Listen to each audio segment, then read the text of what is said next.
Hola, muy buenas tardes a todos y bienvenidos a un nuevo programa del canal de Vicente Fuentes y de la web ufopolis.com. Cuenta la mitología que Ícaro fue uno de los primeros humanos en volar y lo hizo gracias a que su padre, Dédalo, le construyó unas alas en base a una construcción de plumas y de cera para que ambos pudieran escapar de la torre de Creta en la que estaban presos. Bueno, esta historia demuestra que la tecnología siempre ha estado unida a la humanidad desde hace milenios. Y es que los seres humanos siempre han buscado ir más allá de sus posibilidades y para lograrlo han utilizado todos los métodos que estarían a su alcance.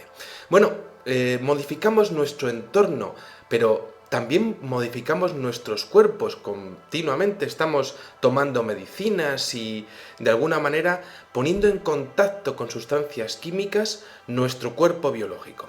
A día de hoy no fabricamos alas, pero sí trasplantamos órganos y también fecundamos bebés y además incluso llegamos a implantar dispositivos para aliviar la sordera. Pero no hemos llegado a nuestro límite, todavía podemos mejorar y eso es algo que los científicos, los filósofos, que están adscritos a una corriente que se llama el transhumanismo, están empezando a evaluar con respecto a las posibilidades y también a las dificultades que va a tener el humano del futuro.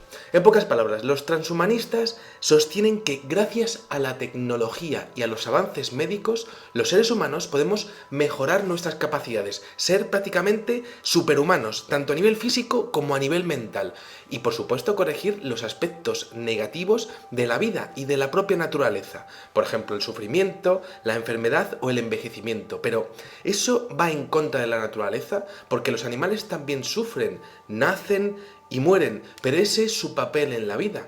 ¿Cuál es el papel en la vida del ser humano inteligente? Bueno, la consigna del movimiento del transhumanismo, como decíamos, habla de el humano del futuro, ¿no? Y además, a día de hoy se está hablando de que el humano del futuro podría llegar a vivir 1000 años. Podríamos llegar a tener un coeficiente intelectual de 200 y podríamos eliminar gran parte de las enfermedades gracias a algo maravilloso y peligroso a la vez, que es la selección genética. Por supuesto, ante estas afirmaciones solamente cabe una pregunta. ¿El resultado será positivo o se desvirtuará la esencia del ser humano? Bueno, evidentemente esto se está estudiando, pero tenemos que tener en cuenta una cosa. Hasta el siglo XIX los seres humanos, la esperanza de vida era de unos 40 años. En los países desarrollados a día de hoy prácticamente estamos llegando a los 80 años.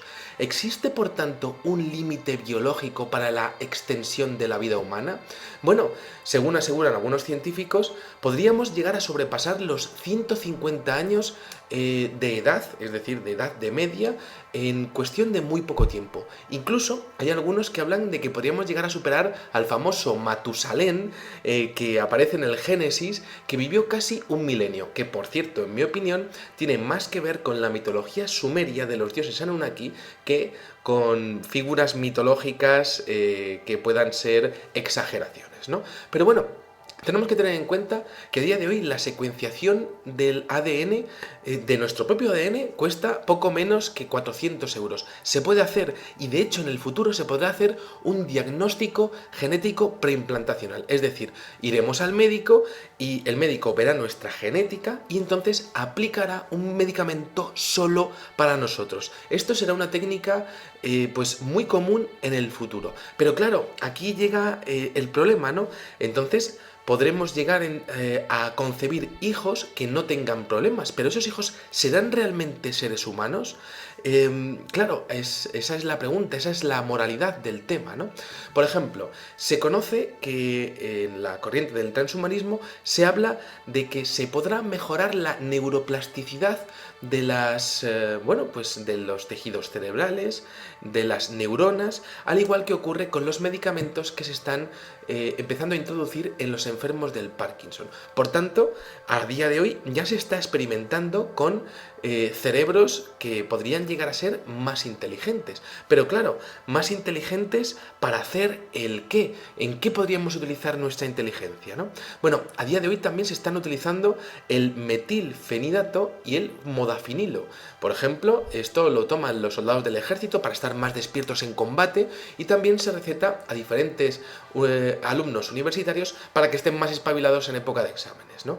Bueno, se habla que en el futuro las smart drugs, es decir, las drogas inteligentes o los medicamentos inteligentes, al igual que los smartphones, se acabarán imponiendo en la sociedad de una manera prácticamente natural.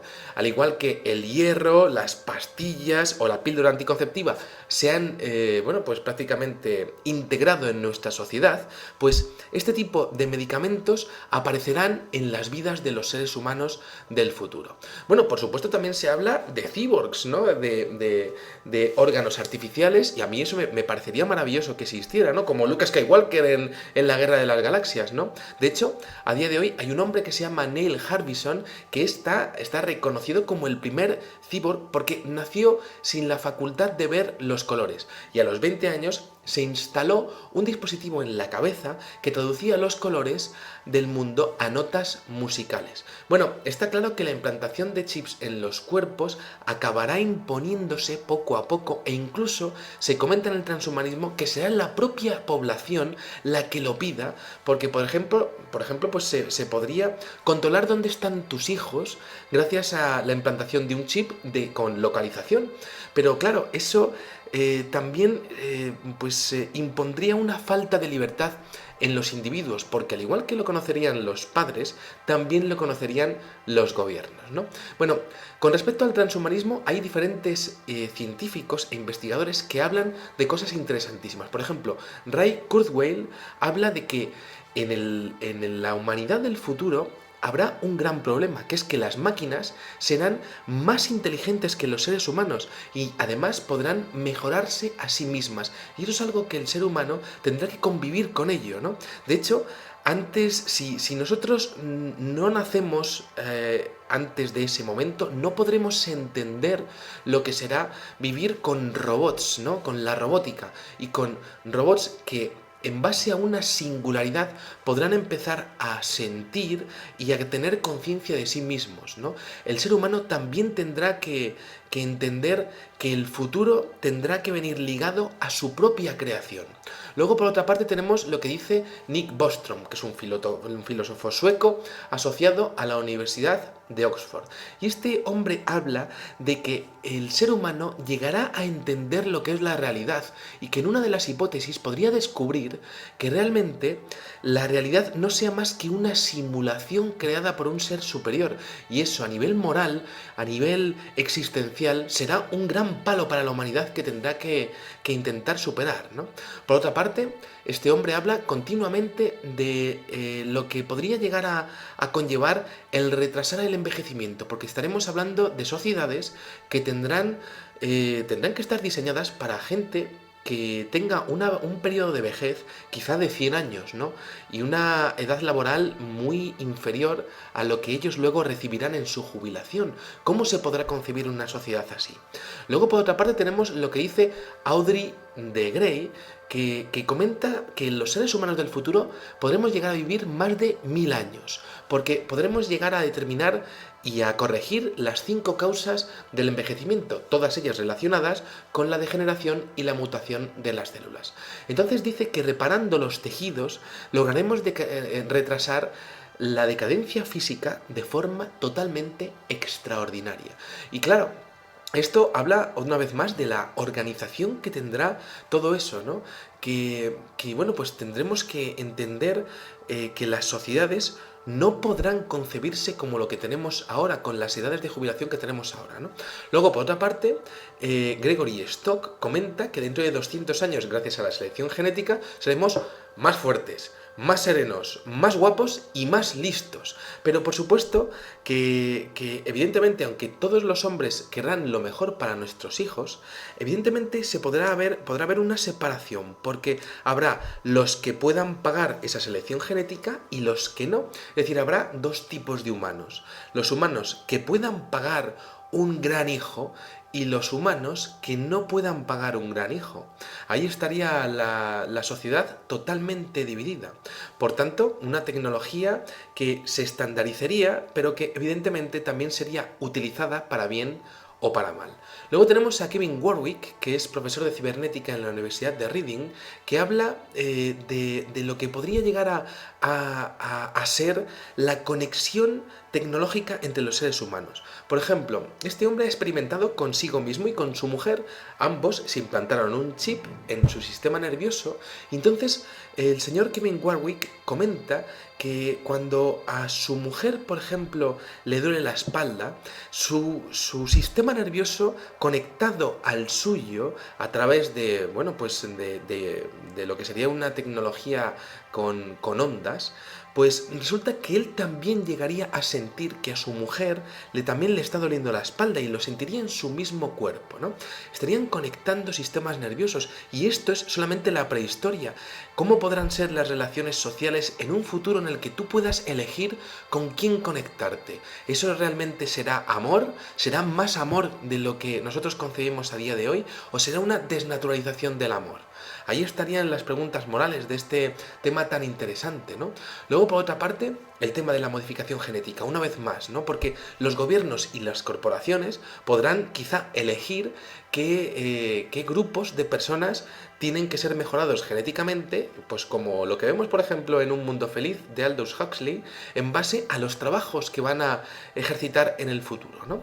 Por tanto, estamos hablando de que a día de hoy somos criaturas que, bueno, pues tomamos pastillas, pues prácticamente estamos en la sociedad de Internet, todos conectados, pero no somos capaces de concebir cuál será el siguiente paso, ¿no? Y ese siguiente paso podrá ser maravilloso o totalmente destructivo para la humanidad. Evidentemente hay un gran debate, ¿no? El uso que queramos darle a todo esto. Gregory Stock, por ejemplo, habla de que ninguna sociedad está preparada para ningún tipo de cambio, con lo cual todo esto tiene que venir por parte de la propia sociedad. Nosotros somos los que vamos a acabar pidiendo esos smartphones y nosotros somos los que vamos a acabar pidiendo saber con un chip dónde están nuestros hijos, ¿no? En base, por supuesto, a los elevados índices de criminalidad que se espera que existan en el futuro, ¿no? Luego, por otra parte, tenemos lo que sería el propio cambio en el ser humano, porque se habla de que dentro de un milenio todos los seres humanos tendremos un aumento de altura, mediremos alrededor de 1,98 metros y además tendremos todos un oscurecimiento de la piel. Será una sola raza la que haya dentro de 1000 y 3000 años. Además de eso, se comenta que dentro de 10.000 años seremos tan dependientes de la tecnología que nuestras capacidades sociales se habrán visto mermadas considerablemente, y eso es algo que ya vemos continuamente en la sociedad a día de hoy. Luego, por otra parte, se habla de esas dos subespecies distintas que podría haber, ¿no? Los que se pueden pagar la genética y los que no. Y por tanto, los que serían educados, bien alimentados, inteligentes, atléticos y creativos, con otra subespecie formada por individuos de menor escala social, menos inteligentes y de hecho con un aspecto más rechoncho. Eso sería lo que se está comentando a día de hoy. Por ejemplo, el doctor Curry en Estados Unidos lo está comentando, ¿no? Luego, por otra parte, ¿cómo serán los cuerpos humanos? Se comenta que nuestros dedos serán el doble de largos que ahora, porque tenemos que estar más en contacto con lo que serían los ordenadores y con teclas, todo automatizado. Por otra parte, se comenta que el cerebro humano será más pequeño porque serán los ordenadores los que lleguen a memorizar lo que nosotros necesitemos. Y luego, por otra parte, tenemos que entender, por ejemplo, cómo serán nuestros ojos. Por ejemplo, con el fin de que soportar el contacto en una atmósfera totalmente contaminada, el ojo humano tendrá una membrana transparente que, por cierto, ahora se puede encontrar en la esquina interna del ojo, que será, además, serán unas cuencas oculares más grandes y bueno, pues eso servirá como una especie de segundo párpado, que, por cierto, es exactamente lo mismo que vemos en las descripciones que tienen algunos abducidos de los famosos grises, como si tuviesen un segundo párpado. Quizás sean esos grises humanos del futuro, algunos de ellos, ¿no? Bueno, por otra parte, tenemos que entender, por ejemplo, los pulmones aumentarán de tamaño y además se conectarán al sistema circulatorio, lo que permitirá la extracción de sangre, de la sangre, de una pequeña cantidad de aire, porque el oxígeno será más difícil de respirar en una atmósfera totalmente contaminada. Luego, por otra parte, el hígado será capaz de filtrar sustancias tóxicas en base a que los alimentos, bueno, pues prácticamente vendrán mucho más adulterados de lo que están ahora mismo. Luego, por otra parte, el apéndice, ¿no? El apéndice dejará de tener una función superficial, ayudando a transformar cualquier tipo de alimento vegetal una vez que la carne se convierta en no apta para el consumo debido a la contaminación. Y esto es algo impresionante. Luego, por otra parte, la estructura ósea, nuestros huesos, serán más ligeros y más frágiles debido a la relativa falta de vitamina D. Esto, evidentemente, por la reducción de la luz solar y la mala alimentación. Luego, por otra parte, el cabello tenderá a desaparecer por causas del calentamiento global. O, por ejemplo, el temperamento. Se comenta que en algunas teorías, ¿no?, el ser humano del futuro será un poco más loco y tendrá más mal genio, más mala leche. Y esto es debido a la presencia de más sustancias tóxicas, una vez más, en los productos alimenticios. Por otra parte, el aparato respiratorio. Inmediatamente después del nacimiento, los neonatos necesitarán todos ellos una unidad especial de respiración. Esto es algo increíble, ¿no? Y bueno, pues ante todo esto, por supuesto, pues podemos tomárnoslo como ciencia ficción, pero no cabe duda de que todo esto bien parece una proyección realista de lo que será la sociedad de los seres humanos del futuro. ¿Qué podemos hacer nosotros ahora? Pues por supuesto mejorar nuestra alimentación para que esas sustancias tóxicas no nos vuelvan locos a día de hoy ya, ¿no? Y por supuesto podemos tener nuestra propia conciencia al respecto de la sociedad que queremos crear en el futuro, ¿no? Los valores que queremos crear, cómo queremos que sean nuestros hijos, en qué mundo queremos que se críen, ¿no? Quizá esa sea la clave, porque quizá sean nuestros hijos, nuestros nietos y nuestros bisnietos los que decidirán cómo utilizar las terapias genéticas que existan para bien o para mal. Nada más, espero que les haya gustado muchísimo este videoprograma, que para mí es un tema que realmente tenía muchas ganas de hacer porque es fascinante, el transhumanismo, cómo seremos en el futuro, ¿no? Cómo mermará el hecho de saber cómo es la realidad, ¿no? ¿Realmente estamos en una simulación? ¿Llegaremos a saber lo que es el concepto de Dios? ¿Cuándo se producirá una desclasificación del tema extraterrestre? ¿Qué sabremos sobre la naturaleza humana, sobre los antepasados, sobre nuestros orígenes, ¿no? Es fascinante conocer lo que nos depara el futuro y por eso muchas veces hago programas relacionados con este tipo de eventos del continuo espacio-tiempo, ¿no? Pero ahí está el tema, ¿no? La clave de cómo serán esta raza tan extraña y tan maravillosa a la vez como es el hombre. Y bueno, pues por otra parte, pues saber que está en nuestra mano empezar a construir un futuro, tanto para nuestras propias vidas como para nuestro devenir como civilización. Nada más, espero que les haya gustado muchísimo este videoprograma y les espero en el siguiente. Muchas gracias y como digo siempre, salud y suerte. Adiós.